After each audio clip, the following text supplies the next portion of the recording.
The second example is finding or calculating mean years of education. So that is calculated from the EDUC variable because that variable is about the highest year of education they had.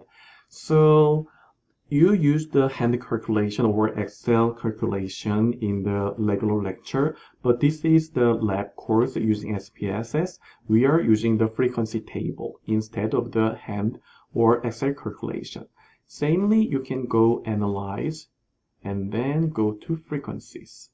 So as I mentioned before, you can just reset or just drag this variable on their location. And in this window, you can type EDUC very quickly. Or if you fail, you can just scroll to find the E variables in here. So EDUC is here, education variable. If you want to have the details, I mean the descriptive statistics such as mean or median or mode, what we call the central tendency, you can go to the statistics here.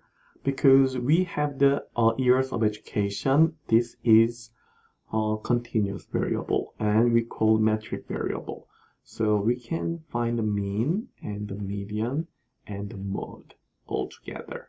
We will use those options later, so you don't need to care about that today.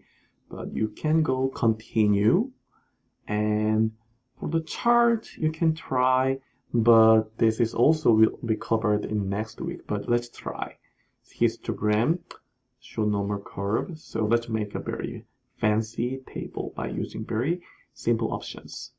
Click continue and right and go OK. So you will see that this is a frequency table and the valid percent because there are some missing values. So valid percent, the mean is 13.73. So it means that averagely the people had 13.73 years of education. And then the median is the 14 here. And as I mentioned before, the first category, I mean the first attribute or group over 50 is the median. So this 48.7, and this part is the first one, the first cell over 50 as the cumulative percent. So if we go here, this is a 14. As you can see, the median is 14. So this is the easy way. And the mode is the biggest group, and 28% of people had 12 years of education. So you can find your median and the mode, and maybe not the mean because mean has so many calculations, but you can easily find the mean and median mode of the central tendency or the descriptive statistics by using the frequency table.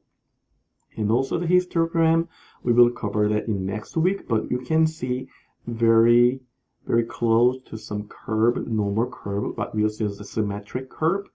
And then there are the highest number in the 12, which is the mode, and you can see very many cases are surrounded or concentrated on this middle. So that's about 14 and 12 and 16. So you can use this visualization to see the distribution of the sample data.